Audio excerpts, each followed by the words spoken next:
शिवाय नमस्तुभ्यं। हर हर महादेव। मेरी प्यारी प्यारी बहनों और भोलेनाथ के भक्तों, मिस्टीरियस अनु चैनल में आपका एक बार फिर से हार्दिक स्वागत है। आज सावन के शुक्ल पक्ष की तृतीया तिथि है और आज हरियाली तीज का पवित्र दिन है।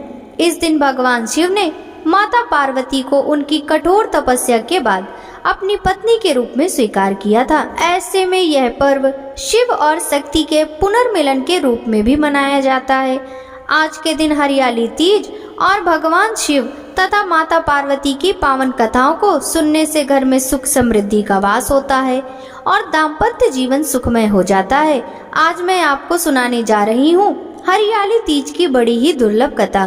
तो आप सब सच्ची श्रद्धा और प्रसन्न चित्त मन से इन कथाओं को पूरा अवश्य सुनिएगा। कहा जाता है कि इस दिन माता पार्वती सैकड़ों वर्षों की साधना के पश्चात भगवान शिव से मिली थी। यह भी कहा जाता है कि माता पार्वती ने भगवान शिव को पति रूप में पाने के लिए 107 बार जन्म लिया, फिर भी माता को पति के रूप में शिव की प्राप्ति नहीं हो सकी। 108वीं बार जब माता पार्वती ने जन्म लिया तब श्रावण मास के शुक्ल पक्ष की तृतीया को भगवान शिव पति रूप में प्राप्त हो सके, तभी से इस व्रत का प्रारंभ हुआ। इस अवसर पर जो सुहागिन महिलाएं 16 श्रृंगार करके श्री पार्वती जी की पूजा करती हैं, उनके सुहाग की लंबी उम्र हो जाती है।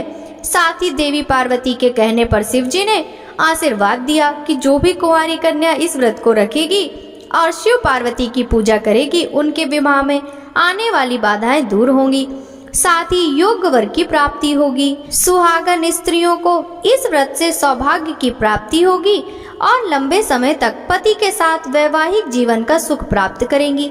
इसलिए कुंवारी और सुहागन दोनों ही इस व्रत को रखती हैं। भगवान भोलेनाथ बोले, हे गौरी, पर्वतराज हिमालय पर स्थित गंगा के तट पर तुमने अपनी बाल्यावस्था में 12 वर्षों तक अधोमुखी होकर घोर तप किया था। इतनी अवधि तुमने अन्न न खाकर पेड़ों के सूखे हुए पत्ते चबाकर व्यतीत किए। माघ की विकराल शीतलता में तुमने निरंतर जल में प्रवेश करके तप किया। वैशाख की जला देने वाली गर्मी में तुमने पंचाग्नि से शरीर को तपाया। श्रावण की मूसलाधार वर्षा में खुले आसमान के नीचे बिना अन्न जल ग्रहण किए समय व्यतीत किया। तुम्हारे पिता तुम्हारी कष्ट साध तपस्या को देखकर बड़े दुखी होते थे, उन्हें बड़ा क्लेश होता था। तब एक दिन तुम्हारी तपस्या तथा पिता के क्लेश को देखकर नारद जी तुम्हारे घर पधारे। तुम्हारे पिता ने हृदय से अतिथि सत्कार करके उनके आने का कारण पूछा। नारद जी ने कहा, गिरिराज, मैं भगवान विष्णु के भेजने पर यहाँ उपस्थित हुआ हूँ। आपकी कन्या ने बड़ा कठोर तप किया है, इससे प्रसन्न होकर वे आपकी सुपुत्री से विवाह करना चाहते हैं। इस संदर्भ में मैं आपकी राय जानना चाहता हूँ। नारद जी की बात सुनकर गिरिराज गदगद हो गए। उनके तो जैसे सारे क्लेश ही दूर हो गए। प्रसन्नचित होकर वे बोले, श्रीमान, यदि स्वयं विष्णु मेरी कन्या का वरण करना चाहते हैं तो भला मुझे क्या आपत्ति हो सकती है। वे तो साक्षात ब्रह्मा हैं। हे महर्षि, ये तो हर पिता की इच्छा होती है कि उसकी पुत्री सुख संपत्ति से युक्त पति के घर की लक्ष्मी बने। पिता की सार्थकता इसी में है कि पति के घर जाकर उसकी पुत्री पिता के घर से अधिक सुखी रहे। तुम्हारे पिता की स्वीकृति पाकर नारद जी विष्णु जी के पास गए और उनसे तुम्हारे विवाह के निश्चित होने का समाचार सुनाया। मगर इस विवाह संबंध की बात जब तुम्हारे कान में पड़ी तो तुम्हारे दुख का ठिकाना न रहा। तुम्हारी एक सखी ने तुम्हारी इस मानसिक दशा को समझ लिया और तुमसे उसने उस दुख का कारण जानना चाहा। तब तुमने उसे बताया, मैं सच्चे हृदय से भगवान शिव शंकर का वरण किया है, किंतु मेरे पिता ने मेरा विवाह श्री विष्णु के साथ निश्चित कर दिया है। मैं विचित्र धर्म संकट में हूँ, अब क्या करूँ। प्राण छोड़ देने के अतिरिक्त अब कोई और भी उपाय शेष नहीं बचा है। तुम्हारी सखी बड़ी ही समझदार और सूझबूझ वाली थी। उसने कहा, सखी, प्राण त्यागने का इसमें कारण ही क्या है। संकट के मौके पर धैर्य से काम लेना चाहिए। नारी के जीवन की सार्थकता इसी में है कि पति रूप में हृदय से जिसे एक बार स्वीकार कर लिया, जीवन पर्यंत उसी से निर्वाह करें। सच्ची आस्था और एक निष्ठा के समक्ष तो ईश्वर को भी समर्पण करना पड़ता है। मैं तुम्हें घनघोर जंगल में ले चलती हूँ, जो साधना स्थली भी है और जहाँ तुम्हारे पिता तुम्हें खोज भी नहीं पाएंगे। वहाँ तुम साधना में लीन हो जाना। मुझे विश्वास है कि ईश्वर अवश्य ही तुम्हारी सहायता करेंगे। तुमने ऐसा ही किया। तुम्हारे पिता तुम्हें घर पर ना पाकर बड़े दुखी तथा चिंतित हुए। वे सोचने लगे कि तुम जाने कहाँ चली गई हो। मैं विष्णु जी से उसका विवाह करने का प्रण कर चुका हूँ। यदि भगवान विष्णु बारात लेकर आ गए और कन्या घर पर ना मिली तो बड़ा अपमान होगा। मैं तो कहीं मुंह दिखाने के योग्य भी नहीं रहूंगा। यही सब सोच विचार कर गिरिराज ने जोर शोर से तुम्हारी खोज शुरू करवा दी। इधर तुम्हारी खोज होती रही और उधर तुम अपनी सखी के साथ नदी के तट पर एक गुफा में मेरी आराधना में लीन थी। उस दिन श्रावण मास शुक्ल पक्ष की तृतीया तिथि थी। उस दिन तुमने रेत के शिवलिंग का निर्माण करके व्रत किया। रात भर मेरी स्तुति के गीत गाकर वहां पर जागती रही। तुम्हारी इस कष्ट साध तपस्या के प्रभाव से मेरा आसन डोलने लगा। मेरी समाधि टूट गई। मैं तुरंत तुम्हारे समक्ष जा पहुंचा और तुम्हारी तपस्या से प्रसन्न होकर तुमसे वर मांगने के लिए कहा। तब अपनी तपस्या के फलस्वरूप मुझे अपने समक्ष पाकर तुमने कहा, मैं हृदय से आपको पति के रूप में वरण कर चुकी हूँ। यदि आप सचमुच मेरी तपस्या से प्रसन्न होकर यहाँ पधारे हैं तो मुझे अपनी अर्धांगिनी के रूप में स्वीकार कर लीजिए। तब मैं तथास्तु कहकर कैलाश पर्वत पर लौट आया। प्रातः होते ही तुमने पूजा की, समस्त सामग्री को नदी में प्रवाहित करके अपनी सहेली सहित व्रत का पारण किया। उसी समय अपने मित्र बंधु व दरबारियों के सहित गिरिराज तुम्हें खोजते खोजते वहां पहुंचे और तुम्हारी इस कष्ट साध तपस्या का कारण तथा उद्देश्य पूछा। उस समय तुम्हारी दशा को देखकर गिरिराज अत्यधिक दुखी हुए और पीड़ा के कारण उनकी आंखों में आंसू उमड़ आए थे। तुमने उनके आंसू पोंछते हुए विनम्र स्वर में कहा, पिताजी, मैंने अपने जीवन का अधिकांश समय कठोर तपस्या में बिताया है। मेरी इस तपस्या का उद्देश्य केवल यही था कि मैं महादेव को पति के रूप में पाना चाहती थी। आज मैं अपनी तपस्या की कसौटी पर खरी उतर चुकी हूँ। आप क्योंकि विष्णु जी से मेरा विवाह करने का निर्णय ले चुके थे, इसलिए मैं अपने आराध्य की खोज में घर छोड़कर चली आई। अब मैं आपके साथ इसी शर्त पर घर जाऊंगी कि आप मेरा विवाह विष्णु जी से नहीं महादेव जी से करेंगे। गिरिराज मान गए और तुम्हें घर ले गए। कुछ समय पश्चात शास्त्रोक्त विधि विधान से उन्होंने हम दोनों को विवाह सूत्र में बांध दिया। हे पार्वती, श्रावण मास के शुक्ल तृतीया को तुमने मेरी आराधना करके जो व्रत किया था उसी के फलस्वरूप मेरा तुमसे विवाह हो सका। इसका महत्व यह है कि मैं इस व्रत को करने वाली कुमारी कन्याओं को मनवांछित वर देता हूँ। इसलिए सौभाग्य की इच्छा करने वाली प्रत्येक युवती को यह व्रत पूरी एक निष्ठा तथा श्रद्धा से करना चाहिए। बोलिए श्री शंकर पार्वती भगवान की जय हो। आइए अब मनोकामना को पूरी करने वाली भगवान शंकर और माता पार्वती की दूसरी कथा को सुनते हैं। यह कथा भगवान शंकर व पार्वती जी के विवाह से जुड़ी है। आज के दिन इस पवित्र कथा को सुनने से हमारी समस्त मनोकामनाएं पूर्ण हो जाती हैं और संकट भी दूर हो जाते हैं। तो आप सभी लोग पूरी श्रद्धा और प्रसन्न चित्त मन से इस कथा को पूरा अवश्य सुनिए। भगवान शंकर को पति रूप में पाने के लिए माता पार्वती ने बड़ी कठोर तपस्या कर ली थी। अपने माता पिता के लौटने के पश्चात देवी पार्वती दुगने उत्साह के साथ पुनः तपस्या करने में लीन हो गई। उनकी अद्भुत तपस्या को देखकर सभी देवता, असुर, मनुष्य, मुनि आदि सभी चराचर प्राणियों से पूरा त्रिलोक संतप्त हो उठा। उस तपस्या को देखकर स्वयं भगवान शिव आश्चर्यचकित हो गए। उनकी अटूट भक्ति ने शिव जी को विचलित कर दिया। तब भगवान शिव ने सप्त ऋषियों का स्मरण किया। उनके स्मरण करते ही सातों ऋषि वहां आ गए। वे अत्यंत प्रसन्न थे और अपने सौभाग्य की सराहना कर रहे थे। उन्हें देखकर शिव जी हंसते हुए बोले, आप सभी परम हितकारी व सभी वस्तुओं का ज्ञान रखने वाले हैं। गिरिराज हिमालय की पुत्री पार्वती इस समय सुस्थिर होकर शुद्ध हृदय से गौरी शिखर पर्वत पर घोर तपस्या कर रही है। उनकी इस तपस्या का एकमात्र उद्देश्य मुझे पति के रूप में प्राप्त करना है। उन्होंने अपनी सभी कामनाओं का त्याग कर दिया है। अब आप सब मेरी इच्छा से देवी पार्वती के पास जाएं और उनकी दृढ़ता की परीक्षा लें। भगवान शिव की आज्ञा पाकर सातों ऋषि देवी पार्वती की तपस्या वाले स्थान पर चले गए। वहां देवी पार्वती तपस्या में लीन थी। उनका मुख तप पुंज से प्रकाशित था। उन उत्तम व्रतधारी सप्त ऋषियों ने हाथ जोड़कर मन ही मन देवी पार्वती को प्रणाम किया। तत्पश्चात ऋषि बोले, हे देवी गिरिराज नंदिनी, हम आपसे यह जानना चाहते हैं कि आप किस लिए यहाँ तपस्या कर रही हैं।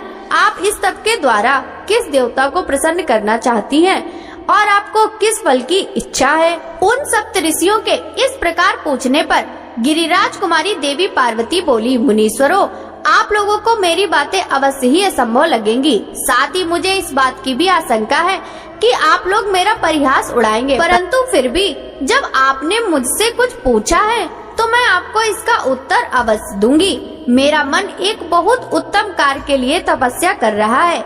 वैसे तो यह कार्य होना बहुत मुश्किल है, तथापि मैं इसकी सिद्धि हेतु पूरे मनोयोग से कार्य प्राप्त कर रही हूँ। देवर्षि नारद द्वारा दिए गए उपदेश के अनुसार मैं भगवान शिव को पति रूप में प्राप्त करने के लिए उनकी तपस्या कर रही हूँ। मेरा मन सर्वथा उन्हीं के ध्यान में मग्न रहता है तथा मैं उन्हीं के चरणार बिंदु का चिंतन करती रहती हूँ। देवी पार्वती का यह वचन सुनकर सप्तऋषि हंसने लगे और पार्वती को तपस्या मार्ग से निवृत्त करने के उद्देश्य से मिथ्या वचन बोलने लगे। उन्होंने कहा, हे हिमालय पुत्री पार्वती, देवर्षि नारद तो व्यर्थ ही अपने को महान पंडित मानते हैं।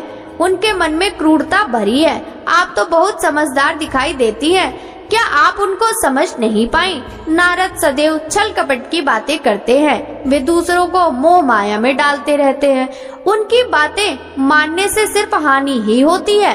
प्रजापति दक्ष के पुत्रों को उन्होंने ऐसा उपदेश दिया कि वे हमेशा के लिए अपना घर छोड़कर चले गए। दक्ष के अन्य पुत्रों को भी उन्होंने बेघर कर दिया और वे भिखारी बन गए। विद्याधर चित्रकेतु का नारद ने घर उजाड़ दिया। प्रहलाद को भक्ति मार्ग पर चलवाकर और उन्हें अपना शिष्य बनाकर उन्होंने हिरण्यकश्यप से प्रहलाद पर बहुत सारे अत्याचार करवाए।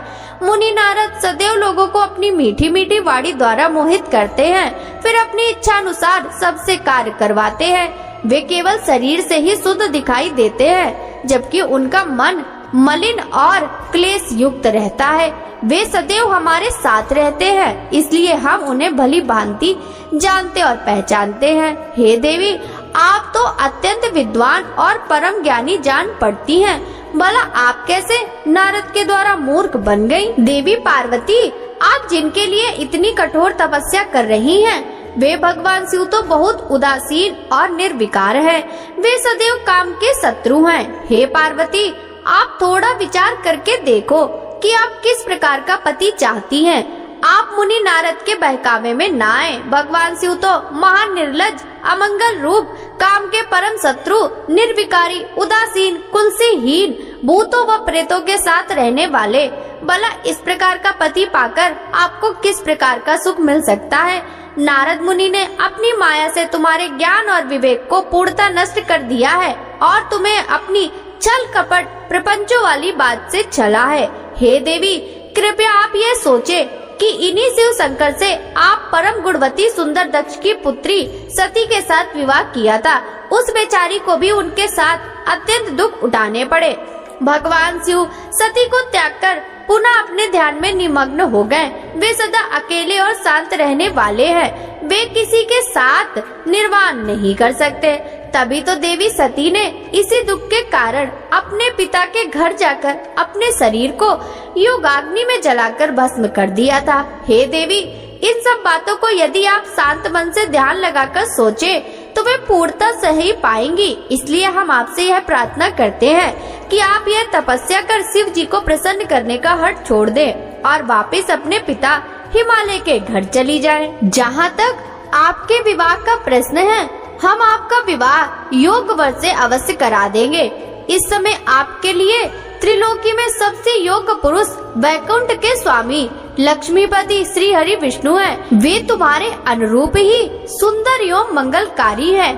उन्हें पति के रूप में प्राप्त करके आप सुखी हो जाएंगी।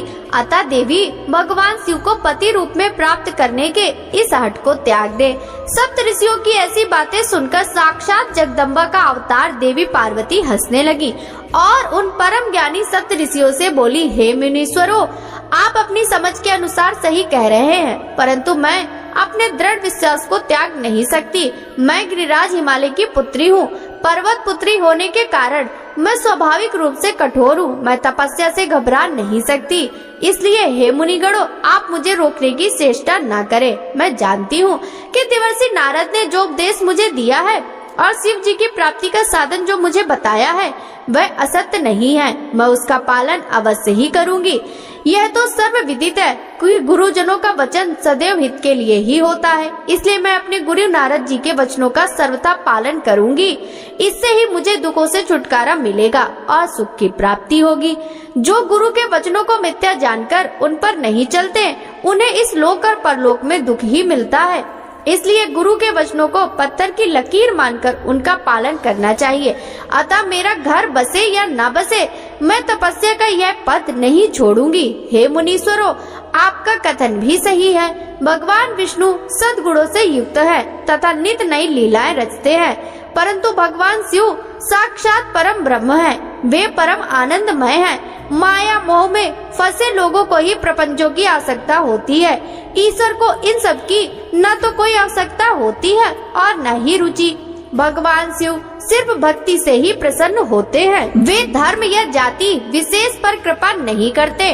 ऋषियों, यदि भगवान शिव मुझे अपनी पत्नी रूप में नहीं स्वीकारेंगे तो मैं आजीवन कुमारी ही रहूंगी और किसी अन्य का वरण कदापि नहीं करूंगी। यदि सूर्य पूर्व की जगह पश्चिम से निकलने लगे, पर्वत अपना स्थान छोड़ दे और अग्नि शीतलता अपना ले, चट्टानों पर फूल खिलने लगे, तब भी मैं अपना हट नहीं छोड़ूंगी। ऐसा कहकर देवी पार्वती ने सप्त ऋषियों को दोनों हाथ जोड़कर प्रणाम किया तथा भक्ति भाव से शिव चरणों का स्मरण करती हुई पुनः तपस्या में लीन हो गई। तब पार्वती के श्रीमुख से उनका दृढ़ निश्चय सुनकर सप्त ऋषि बहुत प्रसन्न हुए और उनकी जय जयकार करने लगे। उन्होंने पार्वती को तपस्या में सफल होकर भगवान शिव से मनोवांछित वरदान प्राप्त करने का आशीर्वाद दिया। तत्पश्चात देवी पार्वती की तपस्या की परीक्षा लेने गए। सप्त ऋषि उन्हें प्रणाम करके प्रसन्न मुद्रा में भगवान शिव को वहां हुई सभी बातों का ज्ञान कराने के लिए शीघ्र उनके धाम की ओर चल दिए। तब भगवान शिव शंकर के पास पहुंचकर सप्त ऋषियों ने उनके समीप जाकर दोनों हाथ जोड़कर उन्हें प्रणाम किया और उनकी स्तुति की। तत्पश्चात सप्त ऋषियों ने महादेव जी को सारा वृतांत बताया। फिर प्रभु शिव की आज्ञा पाकर सप्त ऋषि स्वर्ग लोक को चले गए। ब्रह्मा जी बोले, हे मुनि श्रेष्ठ नारद, सप्त ऋषियों ने पार्वती जी के आश्रम से आकर त्रिलोकीनाथ भगवान शिव को वहाँ का सारा वृतांत सुनाया।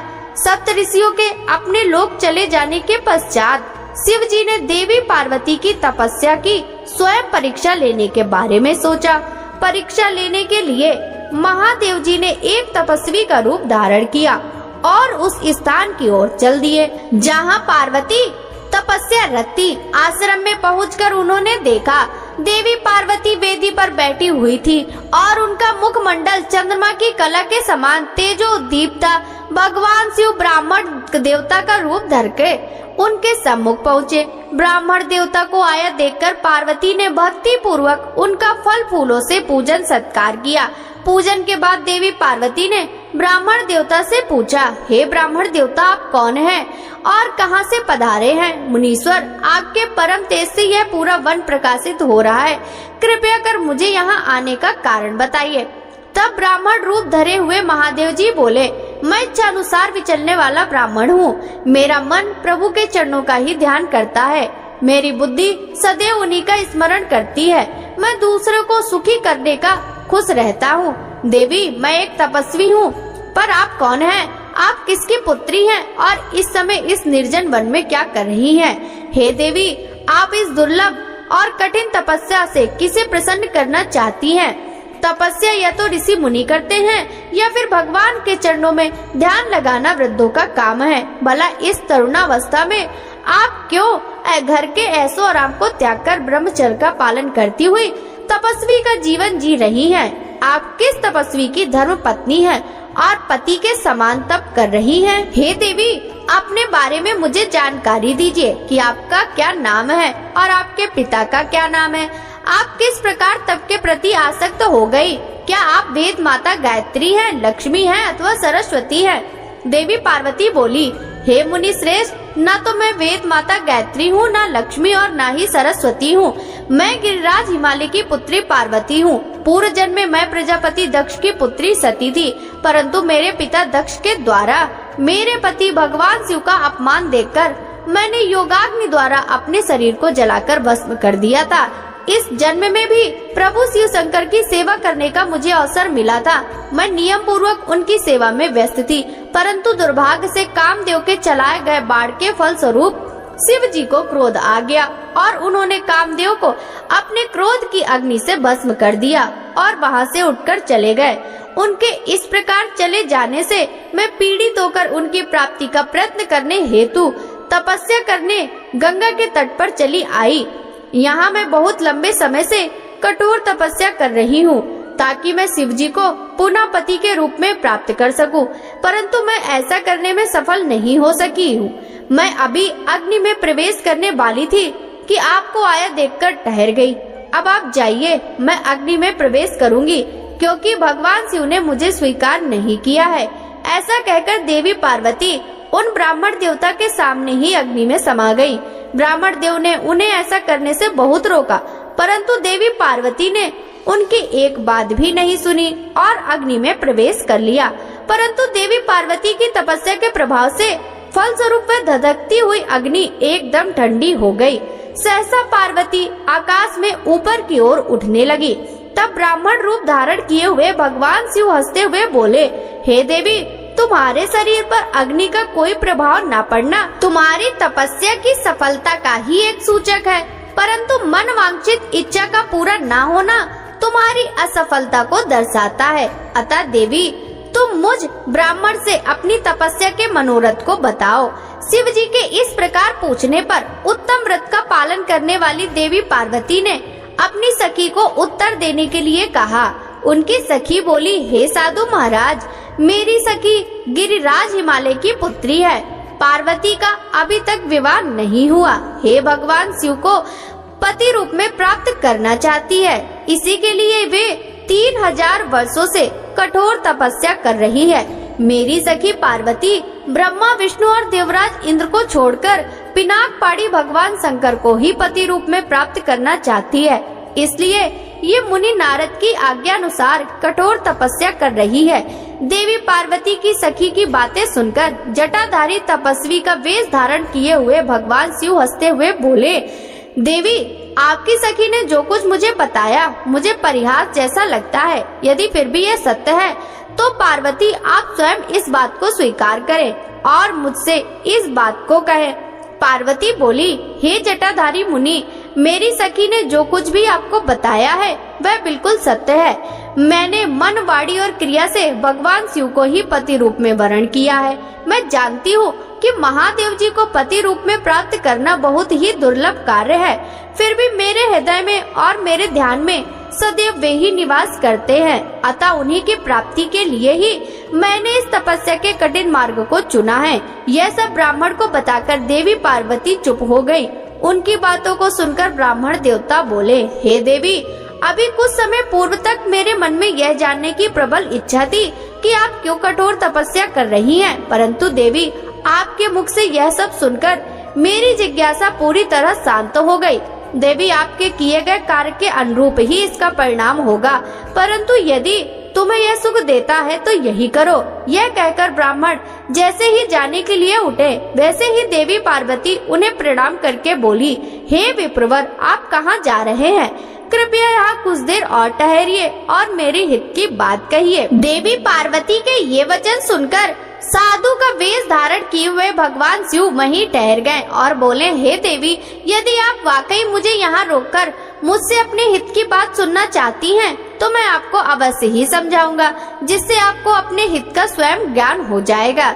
देवी, मैं स्वयं भी महादेव जी का भक्त हूँ, इसलिए उनकी अच्छी प्रकार से जानता हूँ।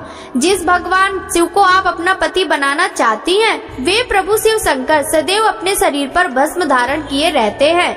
उनके सिर पर जटाएं हैं, शरीर पर वस्त्रों के स्थान पर वे बाघ की खाल पहनते हैं और चादर के स्थान पर वे हाथी की खाल ओढ़ते हैं। हाथ में भीख मांगने के लिए कटोरे के स्थान पर खोपड़ी का प्रयोग करते हैं। सांपों के अनेक झुंड उनके शरीर पर सदा लिपटे रहते हैं। जहर को ही वे पानी की भांति पीते हैं। उनके नेत्र लाल रंग के और अत्यंत डरावने हैं। उनका जन्म कब, कहां और किससे हुआ, यह आज तक भी कोई नहीं जानता। वे घर गृहस्थी के बंधनों से सदा ही दूर रहते हैं। उनकी 10 भुजाएं हैं। देवी, मैं यह सब नहीं समझ पाता हूँ कि शिव जी को अपना पति क्यों बनाना चाहती हो।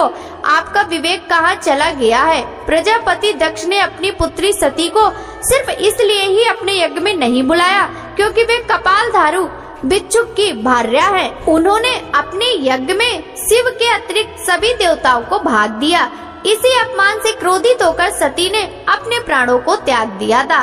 देवी, आप अत्यंत सुंदर एवं स्त्रियों में रत्न स्वरूप हैं। आपके पिता गिरिराज हिमालय समस्त पर्वतों के राजा हैं। फिर क्यों आप इस उग्र तपस्या द्वारा भगवान शिव को पति रूप में पाने का प्रयास कर रही हैं?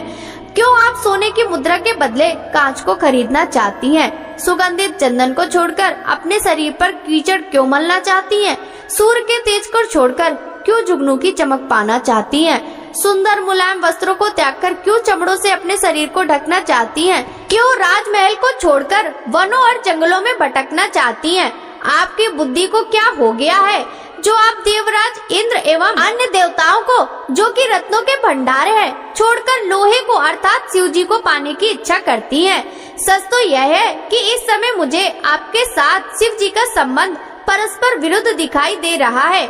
कहाँ आप और कहाँ महादेव जी। आप चंद्रमुखी हैं तो शिव जी पंचमुखी। आपके नेत्र कमल दल के समान हैं तो शिव जी के 3 नेत्र सदैव क्रोधित दृष्टि ही डालते हैं। आपके केस अत्यंत सुंदर हैं जो कि काली घटाओं के समान प्रतीत हो रहे हैं। वहीं भगवान शिव के सिर के जटाजूट के विषय में सभी जानते हैं। आप सुंदर कोमल साड़ी धारण करती हैं तो शिव जी कठोर हाथी की खाल का उपयोग करते हैं। आप अपने शरीर पर चंदन का लेप करती हैं तो वे हमेशा अपने शरीर पर चिता की भस्म लगाए रखते हैं। आप अपनी शोभा बढ़ाने हेतु दिव्य आभूषण धारण करती हैं तो शिव जी के शरीर पर सदैव सर्प लिपटे रहते हैं। कहाँ मृदंग की मधुर ध्वनि, कहाँ डमरू की डमडम। देवी पार्वती, महादेव जी सदा भूतों को दी हुई बलि स्वीकार करते हैं। उनका यह रूप योग्य नहीं कि उन्हें अपना सर्वांग सौंपा जा सके। देवी, आप परम सुंदरी हैं। आपका यह अद्भुत और उत्तम रूप शिव जी के योग्य नहीं है। आप ही सोचें, यदि उनके पास धन होता तो क्या वे इस तरह नंगे रहते?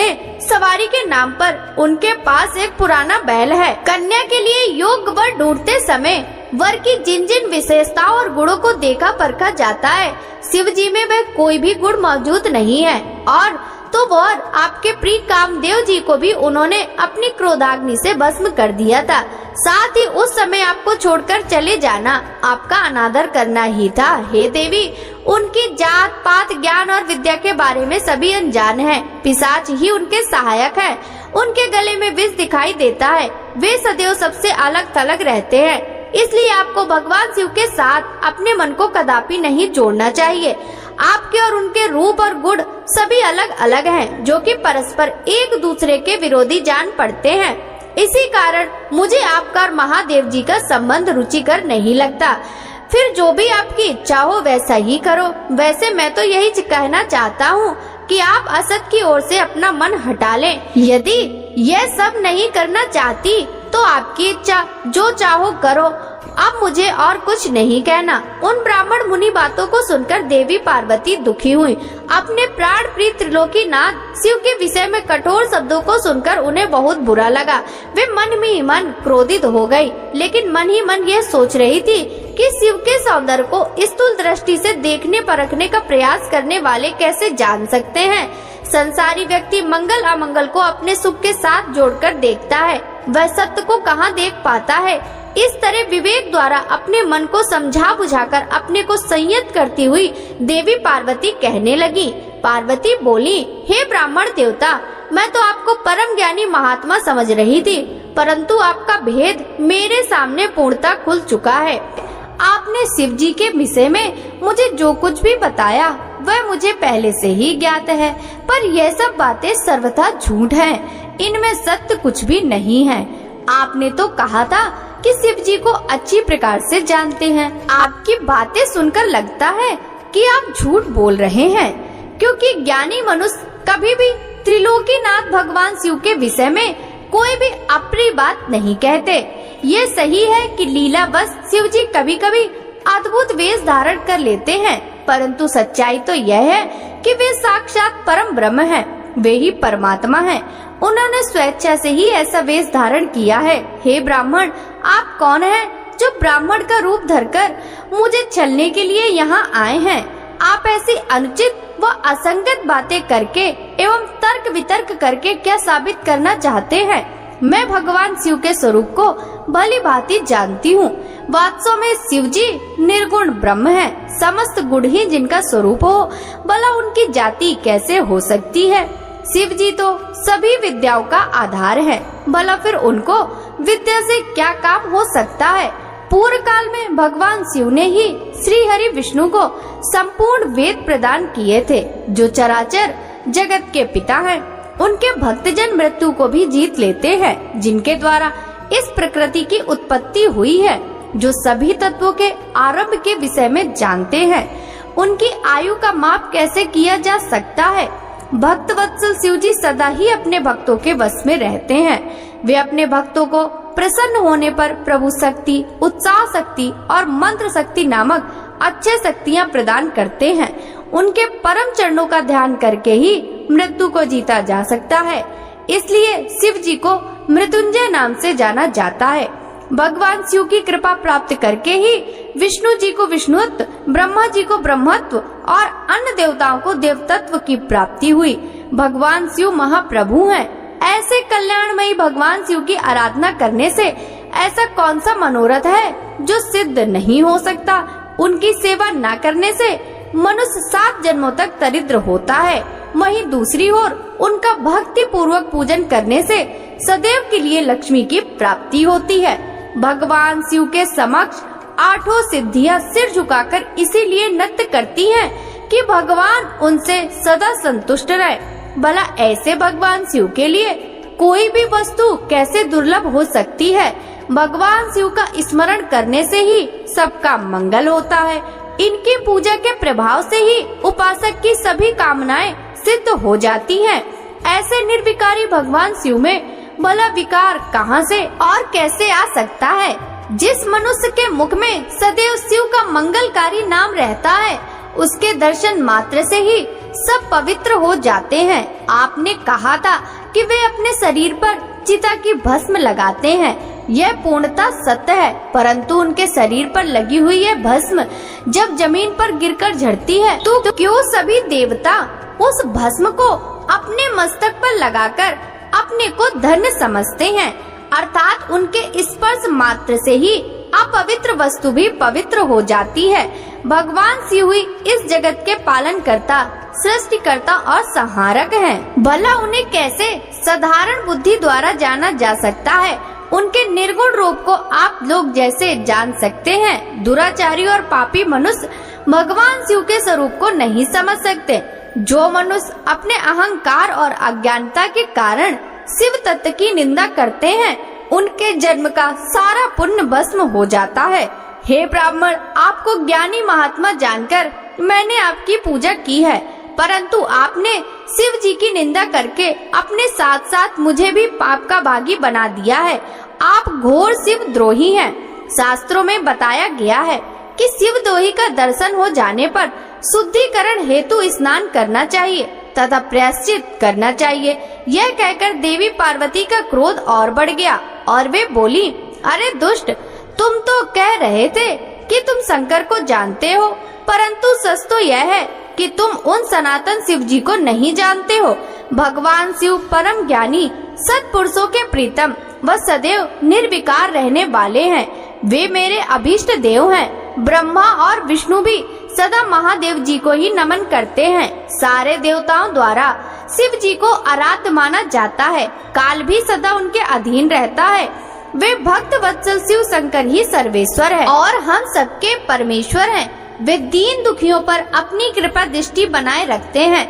उन्हीं महादेव जी को पति रूप में प्राप्त करने हेतु मैं शुद्ध हृदय से इस घोर वन में तपस्या कर रही हूँ कि वे मुझे अपनी कृपा दृष्टि से कृतार्थ कर मेरे मन की इच्छा पूरी करें। ऐसा कहकर देवी पार्वती चुप हो गयी और निर्विकार होकर पुनः शांत मन से शिव जी का ध्यान करने लगी।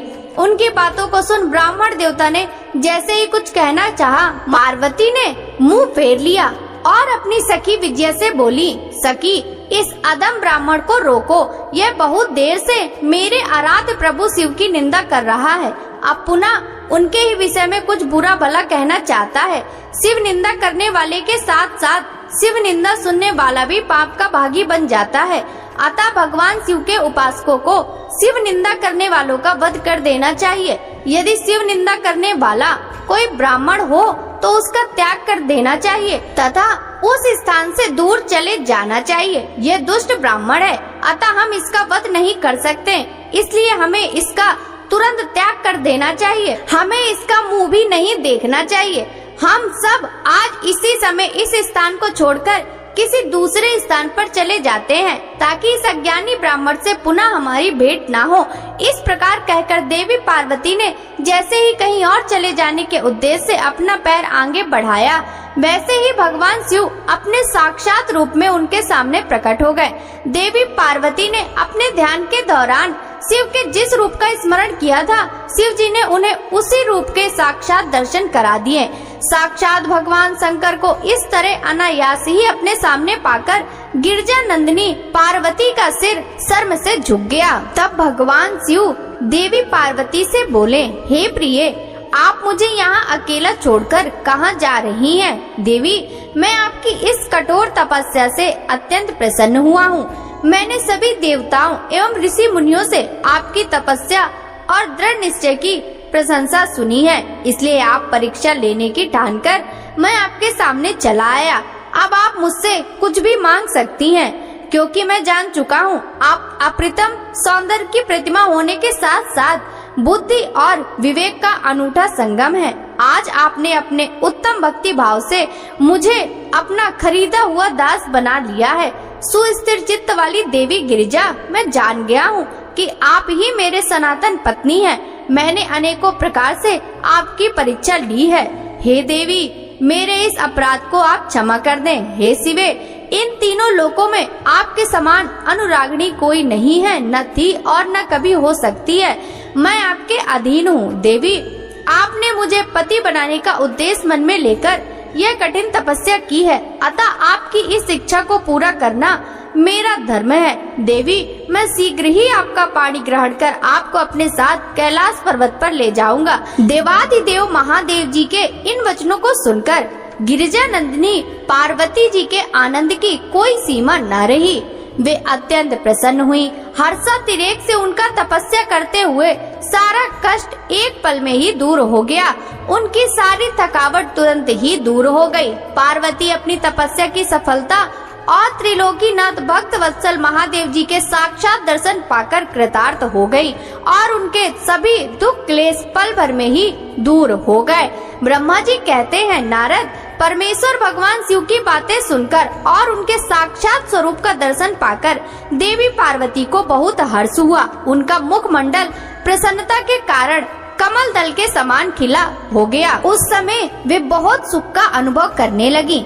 अपने सम्मुख खड़े महादेव जी से वे इस प्रकार बोली, हे देवेश्वर, आप सबके स्वामी हैं। हे प्रभु, पूर्व काल में आपने जिस प्रिया के कारण प्रजापति दक्ष के संपूर्ण यज्ञों का पलों में विनाश कर दिया था, भला उसे ऐसे ही क्यों भुला दिया? हे सर्वेश्वर, हम दोनों का साथ तो जन्म जन्मांतर का है। प्रभु, इस समय मैं समस्त देवताओं की प्रार्थना से प्रसन्न होकर उनको तारकासुर के दुखों से मुक्ति दिलाने के लिए पर्वतों के राजा हिमालय की पत्नी देवी मैना के गर्भ से उत्पन्न हुई हूँ। आपको ज्ञात ही है कि आपको पुनः पति रूप में प्राप्त करने हेतु मैंने यह कठोर तपस्या की है।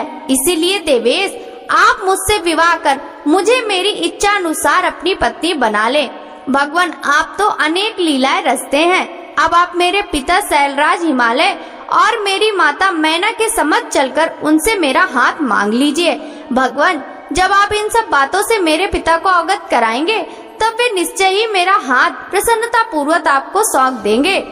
पूर्व जन्म में जब मैं प्रजापति दक्ष की पुत्री सती थी, उस समय मेरा और आपका विवाह हुआ था।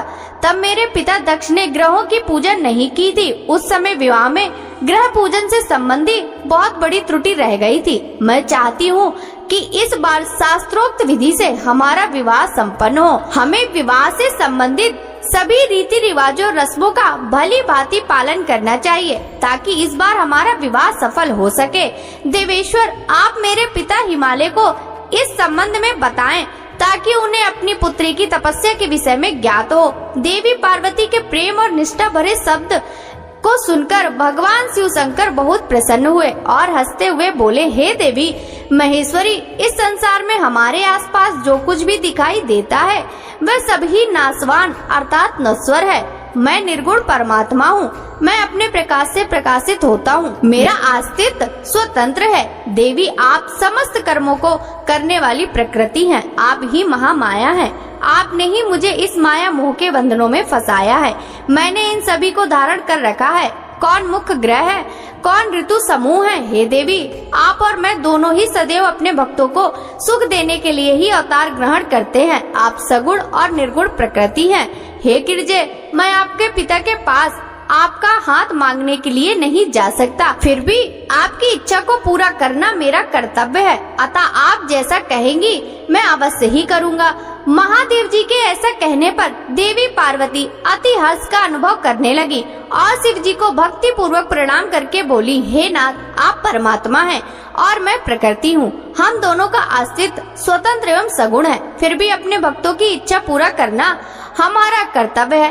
भगवान मेरे पिता हिमालय से मेरा हाथ मांगकर उन्हें दाता होने का सौभाग्य प्रदान करें। हे भगवान, मेरे पिता हिमालय आपको मेरा हाथ अवश्य ही प्रदान करेंगे। हे प्रभु, आप तो संसार में भक्त वत्सल नाम से विख्यात हैं। मैं भी आपकी परम भक्त हूँ। क्या मेरी इच्छा पूरा करना आपके लिए महत्वपूर्ण नहीं है? नाथ, हम दोनों जन्म जन्म से एक दूसरे के ही हैं। हमारा अस्तित्व एक साथ है, तभी तो आपका अर्धनारीश्वर रूप सभी मनुष्यों, ऋषि मुनियों एवं देवताओं द्वारा पूज्य है। मैं आपकी पत्नी हूँ। मैं जानती हूँ कि आप निर्गुण, निराकार और परम ब्रह्म परमेश्वर है। आप सदा अपने भक्तों का हित करने वाले हैं। आप अनेकों प्रकार की लीलाएं रचते हैं। भगवान, आप सर्वज्ञ हैं। मुझ दीन पर भी अपनी कृपा दृष्टि करिए और अनोखी लीला रचकर इस कार्य की सिद्धि कीजिए। नारद, ऐसा कहकर देवी पार्वती दोनों हाथ जोड़कर और मस्तक झुकाकर खड़ी हो गई। अपनी प्राण वल्लभा पार्वती की इच्छा का सम्मान करते हुए महादेव जी ने हिमालय से उनका हाथ मांगने हेतु अपनी स्वीकृति प्रदान कर दी।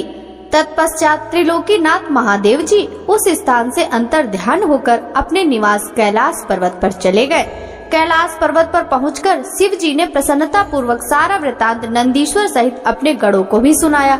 यह जानकर सभी गण बहुत खुश हुए और नाचने लगे। उस समय वहाँ महान उत्सव होने लगा।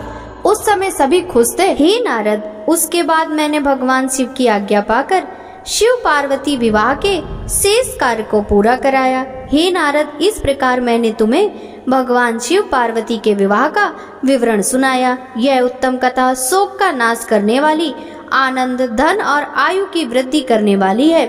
जो मनुष्य सच्चे मन से प्रतिदिन इस प्रसंग को पढ़ता अथवा सुनता है वह शिव लोक को प्राप्त कर लेता है। इस कथा से समस्त रोगों का नाश होता है तथा सभी विघ्न बाधाएं दूर हो जाती हैं।